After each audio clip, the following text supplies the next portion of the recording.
2024లో జరబోయే ఎలక్షన్స్లో ఏ పార్టీ వస్తే బాగుంటుంది అనుకుంటున్నారు?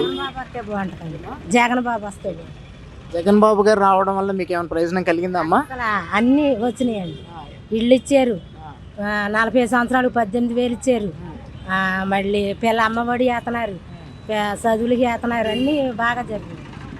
అసలు ఆయన వస్తేనే బాగుంటుంది పరిపాలన. మరి పవన్ కళ్యాణ్ గారు తెలుసా అమ్మా మీకు? ఆయన పిఠాపురంలో వద్దని కదమ్మా, పిఠాపురం నియోజకవర్గంలో పోటీ చేస్తున్నారు కదా, ఆయన గెలుస్తారంటారు అక్కడ? గెలవడండి, గెలవడం చెప్తున్నానుగా. వాళ్ళు ముగ్గురు పోతారని చెప్తున్నానుగా. జగన్ బాబే రావాలండి. అన్ని పేదలకి అన్నీ చేస్తున్నారు, మంచి చేస్తున్నారు. మాలాంటి వాళ్ళకి మంచి చేస్తున్నారు. వాళ్ళు ఇచ్చినవి మేము వ్యాపారాలు చేసుకుంటున్నాం, శుభ్రంగా ఉంటున్నాం. వీళ్ళ స్థలాలు ఇచ్చారు, చాలా సమస్తం బాగా ఇచ్చారు. ఆయన పరిపాలన బాగుంది, చాలా బాగుంది. అమ్మా, రేపు జరగబోయే ఎలక్షన్స్లో ఏ గవర్నమెంట్ వస్తే బాగుంటుంది అనుకుంటున్నారు? ఏ గవర్నమెంట్ రావాలనుకుంటున్నారు? జగనే రావాలన్నా. జగనే రావాలని ఎందుకు అనుకుంటున్నారు? ఆయన వల్లే కొంచెం మంచి జరిగింది కదనా. మీకేం మంచి జరిగింది?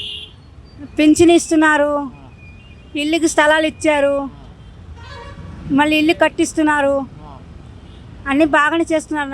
రుణమాఫీ చేశారు, డోక్రా లోన్లు అది అన్నీ బాగానే ఇస్తున్నారు. మాకు పథకాలు అన్నీ బాగానే ఇస్తున్నారు. నువ్వు చేసే వ్యాపారం బాగుందమ్మా? పర్లేదన్నా, బాగానే బతుకుతున్నాను. నీకు ఇల్లు ఇచ్చారమ్మా? ఇచ్చారన్నా. పిల్లలకి అమ్మఒడి అది కూడా పడుతుందినా.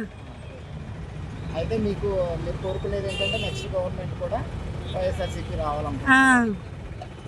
సమస్య లేని ఇల్లు ఉండదు, పరిష్కారం లేని సమస్య ఉండదు. బంధాలు గొప్పవి, బాధలు చిన్నవి. మీ సమస్యని మేము పరిష్కరిస్తాం. రండి, మాట్లాడుకుందాం.